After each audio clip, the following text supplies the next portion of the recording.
रात का सन्नाटा, टूटी हुई दीवारें और एक माँ जो आज भी अपने बेटे का इंतज़ार कर रही है। लेकिन जिसका वो इंतज़ार कर रही है वो इस दुनिया में है ही नहीं। क्या सच में कुछ लोग जाने के बाद भी हमारे साथ रहते हैं? एक छोटा सा गांव था जहां एक बूढ़ी माँ अपने बेटे के साथ रहती थी। घर इतना टूटा हुआ था कि हर बारिश में पानी टपकता था। माँ दिन भर लोगों के घर काम करती और बेटा भी छोटा मोटा काम करके घर चला था। गरीबी थी, लेकिन उनके बीच प्यार बहुत था। हर रात जब दोनों खाना खाते तो माँ अपने हिस्से की रोटी भी बेटे को दे देती। बेटा कहता, अम्मी आप भी खाओ। माँ मुस्कुरा देती, मुझे भूख नहीं है बेटा। असल में माँ को भूख होती थी, लेकिन बेटे को भूखा नहीं देख सकती थी। एक दिन घर में बिल्कुल भी पैसा नहीं था। माँ बीमार थी और दवा के लिए पैसे नहीं थे।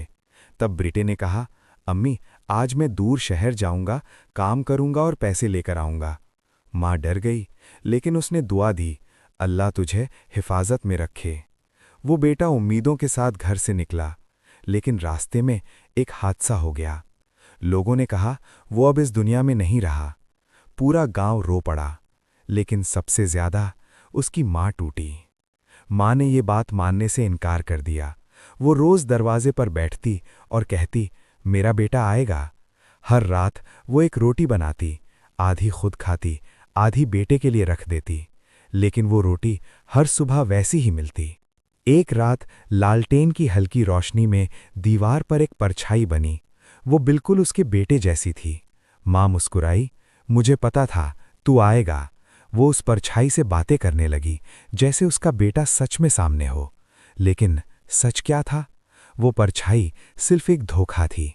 एक माँ का टूटा हुआ दिल जो अपने बेटे को खोने के बाद उसकी यादों में जी रहा था। धीरे धीरे माँ भी कमज़ोर होती गई और एक रात वो उसी दीवार के सामने हमेशा के लिए सो गई। सुबह गांव वालों ने देखा, माँ शांत थी और दीवार पर अब कोई परछाई नहीं थी। माँ का प्यार कभी खत्म नहीं होता।